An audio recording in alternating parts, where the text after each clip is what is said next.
साथियों नमस्कार। आप देख रहे हैं KBN 365 न्यूज़ नेटवर्क।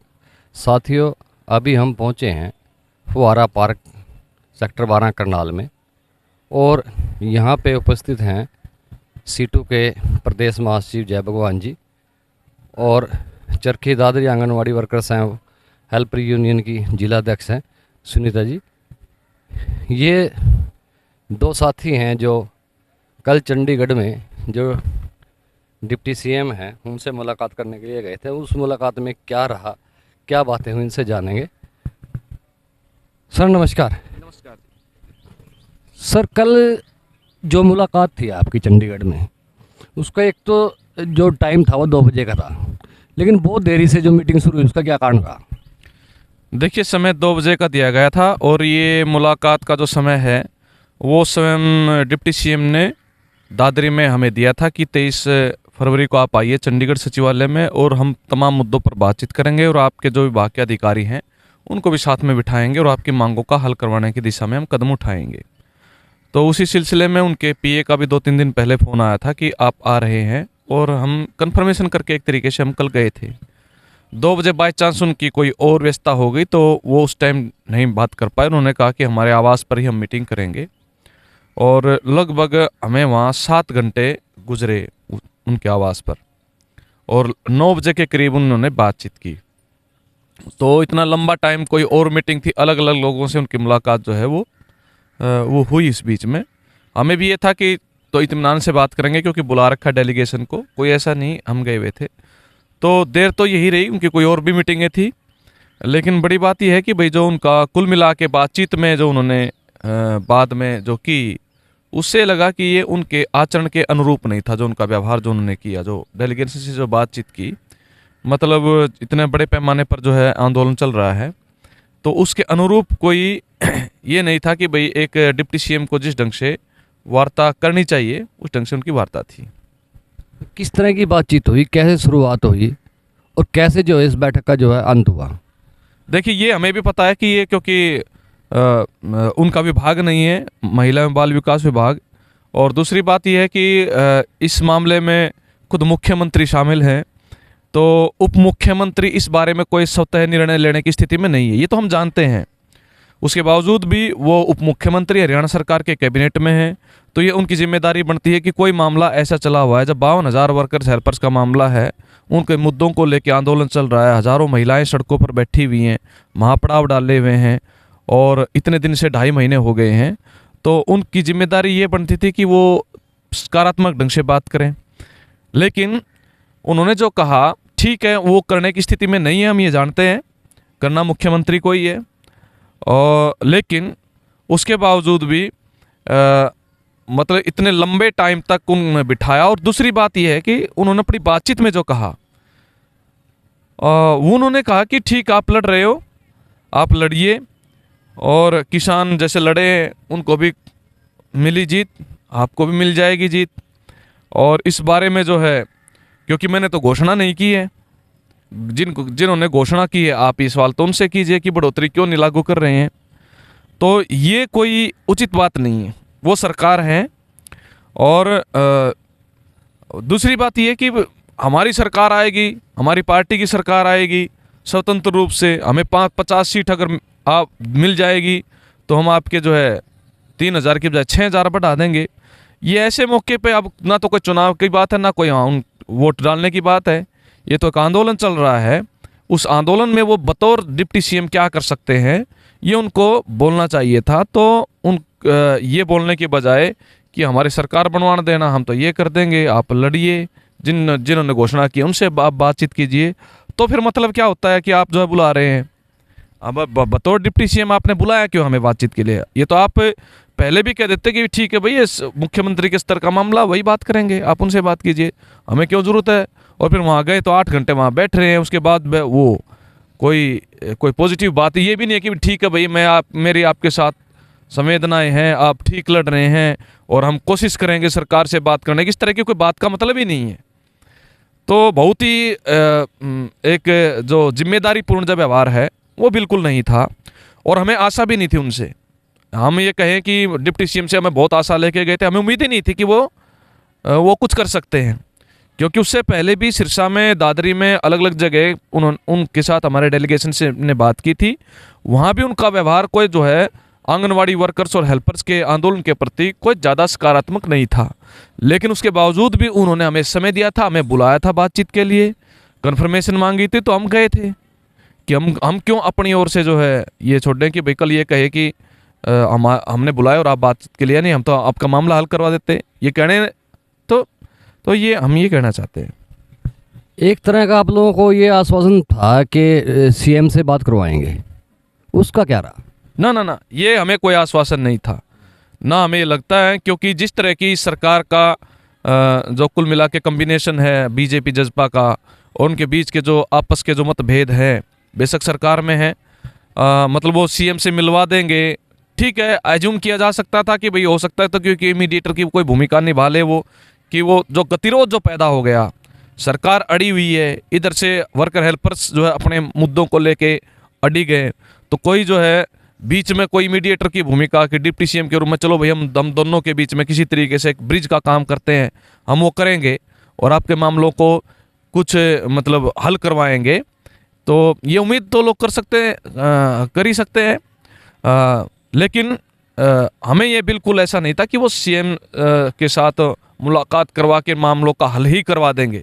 सोच सकते हैं लोग कि ऐसा भी हो सकता है, लेकिन ये बात छोड़िए, एक बतौर डिप्टी सीएम इतने बड़े आंदोलन के डेलीगेशन को बुलाना और फिर जो है उनसे बातचीत करना, बातचीत का जो तरीका है और उसमें कोई आश्वासन भी है वो ना देना, उससे हमें थोड़ी सी उनके, और ये बहुत ही खराब, मतलब एक राजनीतिक तौर पर भी एक राजनीतिक व्यक्तित्व को ऐसे नहीं करना चाहिए राजनीति के अंदर, ये हमें लगता है। साथियों, अभी हमारे साथ हैं सुनीता जी, चरखी दादरी से, जिला प्रधान है anganwadi workers and helper union की, वहीं से जहां से जो कल ये बैठक हुई है इसकी नींव पड़ी है। बातचीत करेंगे। मैम नमस्कार। नमस्कार सर। मैम, जब आप लोगों को धरने के दौरान वहाँ पे डिप्टी सीएम मिले या उनके कोई प्रतिनिधि आप लोगों से मिला, तो क्या बातचीत हुई? जी, डिप्टी सीएम जी 7 फरवरी को वहाँ आने वाले थे चरखी दादरी में, लेकिन हमने ये कहा था कि हम बिल्कुल गौर प्रदर्शन करेंगे उनका और उनको घुसने नहीं देंगे दादरी में, तो इस वजह से उन्होंने अपना पोस्टपोन कर दिया था और 10 तारीख को वो आए थे और उन्होंने ये कहा कि अगर मैं 10 को डेलीगेशन को बातचीत के लिए बुलाता हूँ तो भाई मेरा जो प्रदर्शन है वो ना करें और बातचीत के लिए आए डेलीगेशन। तो हमने उनकी बात को एक्सेप्ट किया कि भाई ठीक है, हमें तो बातचीत ही करनी है, हमें कोई शौक़ नहीं है। तो उन्होंने फिर हमें बातचीत के लिए बुलाया। हमने जय भगवान जी को भी बुलाया था रोहतक से, खास बातचीत के लिए ही कि हमारा डेलीगेशन जो मिले उसमें जय भगवान जी शामिल हो। तो जय भगवान जी भी आए थे और हमारा डेलीगेशन जब मिलने के लिए वहाँ दादरी डिप्टी सीएम के पास गया तो उन्होंने 23 तारीख का टाइम दिया था, 23 फरवरी को चंडीगढ़ आ जाना, वहाँ आपके मुद्दे को लेकर हम बात करेंगे। वहाँ जब आप लोग मिले, चंडीगढ़ की बात नहीं कर रहा मैं आपके धरने की बात कर रहा हूँ, तो वहाँ पे जब आप लोग उनसे मिले तो किस तरह का आश्वासन जो है उन्होंने आपको दिया था? किस लिए आ जाना, क्या पर्पस था, किस लिए बुलाया गया? वहाँ भी उन्होंने यही कहा था कि मेरे संज्ञान में नहीं है जो भी आपके धरना प्रदर्शन, हमने ही कहा था भी जो इतने दिन से आंदोलन चल रहा है, तो उन्होंने बस यही कहा लास्ट में कि 23 को आ जाना, हम वहाँ बैठ के बात करेंगे। चंडीगढ़ में 23 फरवरी का आपको टाइम दे दिया और वहीं आना। वहाँ भी उनका कोई संतोषजनक बातचीत नहीं की उन्होंने हमारे साथ, मतलब एक एटीट्यूड था जो राजनीतिक लेवल का वो उनमें वहाँ भी देखने को मिला और यहाँ चंडीगढ़ भी। कल जब आप चंडीगढ़ गए, बैठक में आप शामिल थे, तो किस समय बैठक शुरू हुई? हमें 2 बजे का टाइम दिया गया था, लेकिन किसी कारणवश उनकी शायद मीटिंग थी डिप्टी सीएम साहब की और उन्होंने हमें 7 घंटे बैठाए रखा एक छोटी सी बात के लिए कि अगर उनके कुछ हाथ में नहीं था तो उन्होंने हमें 7 घंटे क्यों बैठाए रखा, इंतज़ार करवाया। हमें कहीं ना कहीं ये था भी 7 घंटे हमें बिठाया गया, चलो उनकी कोई मजबूरी थी तो उसके बाद भी हमसे बातचीत तो सही तरीके से करते, लेकिन उन्होंने वहाँ भी अपना राजनीतिक लेवल के आधार पर ही हमसे बातचीत की, कोई संतोषजनक या सकारात्मक रुख हमारी तरफ नहीं दिखाया। रात को 9 बजे उन्होंने हमसे बातचीत की। जी सर। मैं ये कहना चाहता हूँ कि ये जेजेपी एक प्रकार से लोगों में भ्रम की स्थिति है। मतलब डिप्टी सीएम दुष्यंत चौटाला का जो व्यवहार है वो बहुत ही खराब है, बल्कि उनके जो कार्यकर्ता जो एक प्रकार से, ये आंगनवाड़ी वर्कर हेल्पर कोई ऐसा तो है नहीं कि किसी एक पॉलिटिकल पार्टी से जुड़े हुए, सभी पॉलिटिकल पार्टियों से जुड़े, इनके परिवार जो भी जुड़े हुए हैं। तो बहुत सारे ऐसे लोग हैं जो किसानी परिवारों से हैं और जो जेजेपी को अपना ये मानते हैं, मतलब दुष्यंत चौटाला में उनका एक तरीके से विश्वास भी है। उन्होंने इस विश्वास को भी तोड़ा है। और मैं आपको बताना चाहता हूँ कि हमारे आंगनवाड़ी की एक नेता जो है, एक जिले के नेता भी हमारे साथ थी, और उन्होंने जो है वो बहुत ही कट्टर उनकी वो समर्थक एक प्रकार से दुष्यंत चौटाला, उनको ये विश्वास था कि वो चलो उन्होंने बुलाया है और मैं चलूँगी। मैंने उनकी जो है जब उनकी पार्टी बनी तो उनकी माताजी जो है हरी चुनरी चौपाल के नाम से बड़ी बड़ी पंचायतें करवाई, तो उन्होंने खुद वो पंचायतें ऑर्गेनाइज करवाई थी। और बहुत सारी ऐसी महिलाएं हैं जो जजपा की कार्यकर्ता रही हैं, तो वो साथ में थी बाय चांस कल हमारे डेलीगेशन में। और जब उन्होंने उनसे बात की कि भाई हमने तो ऐसा भी किया है, तो बोला कि यहाँ राजनीति की कोई बात करने की ज़रूरत नहीं है, ठीक है धरना वो तो अलग बात है। वो भी काफ़ी डिसअपॉइंट थी उनके व्यवहार से कि एक जो है राजनीति के अंदर भी एक मिनिमम जो एक वो होती है सेंस, वो भी उनके अंदर कहीं दिखाई नहीं दी। काफ़ी खराब व्यवहार जो है दुष्यंत चौटाला का जो सामने आया है। और हम ये कहना चाहते हैं, और हमें पता है ये असल में जो राज में जो बैठे हुए जो लोग हैं वो बिल्कुल ही जो है, चाहे वो मजदूर हो, चाहे किसान हो, चाहे कर्मचारी हो, बिल्कुल उनकी सुनना नहीं चाहते। वो अपने आप को राजा समझते हैं। 7-7 घंटे आप बिठाते हो महिलाओं के साथ, जो है 7 घंटे महिलाएं बैठी हैं। आप उनसे ये नहीं पूछोगे जब आप बातचीत कर रहे हो कि भाई आप आए थे, आपने चाय पी, खाना खाया, आप इतनी रात के 9 बज गए, कहाँ जाओगे आप रात को? आप कोई नहीं, 5 मिनट खड़े खड़े जो है वो बातचीत कर रहे हैं। आप 7 घंटे बिठा के जैसे आम लोगों से बात कर रहे हो खड़े होके, ऐसे बात कर रहे हो। आपने बुला रखा डेलीगेशन को, तो कुछ तो मैनर होते होंगे डिप्टी सीएम के। तो ये तरीका बिल्कुल ही जो है वो गैर जिम्मेदाराना तरीका है, और इसका विरोध किया जाएगा पूरे हरियाणा के अंदर।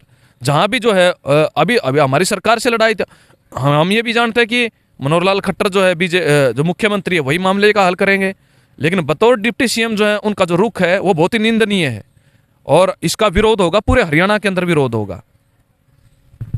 मैम, जो सरकार है, कोई भी सरकार रही है या कोई भी राजनीतिक पार्टी है, घोषणा और आश्वासन, ये एक तरफ से जो सरकार की तरफ से बांटने वाला एक गहना है, जो घोषणा भी है आश्वासन भी है। आपको कौन सा गहना मिला? आप कौन सा गहना लेके लौटे? हमें तो जी कोई गहना नहीं मिला। 2018 का जो समझौता था वो सीएम साहब ने किया था खुद ने, तो हम डिप्टी सीएम जी के पास ही यही लेके गए थे, उम्मीद कि शायद वो कुछ बातचीत का राह निकालें और सीएम साहब से सकारात्मक रूप से बातचीत करवाएं और इस समस्या का हल निकालें। क्योंकि जो 80 दिन से महिलाएं बैठी हुई हैं आंगनवाड़ी वर्कर और हेल्पर, एक तरफ सरकार कहती है बेटी बचाओ और बेटी पढ़ाओ, और आज वही बेटियां अगर रोडों पर बैठी, तो शर्मनाक बात है ये सरकार के लिए। लेकिन कल जब हम डिप्टी सीएम जी के पास गए थे तो उन्होंने ना तो आश्वासन दिया, और उन्होंने तो ये कह दिया कि 2018 का जो समझौता था उसमें तो मैं था ही नहीं, मुझे तो 50 MLA अगर आप देने का वायदा करो तो मैं आपकी 3000 से 6000 रुपये कर दूंगा, लेकिन पहले आपको ये कंफर्म करना पड़ेगा कि आप मेरे वर्कर हो। तो ये ऐसा व्यवहार जो उन्होंने हमारे साथ कल किया वो बहुत ही निंदनीय है, और हम इसकी घोर निंदा भी करते हैं। साथियों, घोर निंदा की जा रही है।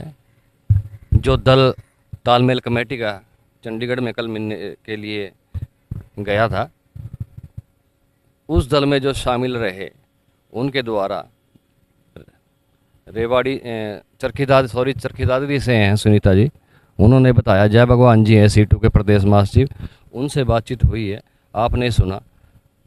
साथियों, KBN 365 न्यूज़ नेटवर्क को लाइक करें, सब्सक्राइब करें और शेयर करें। पत्रकार सारी चमनलाल के साथ मैं धर्म सिंह।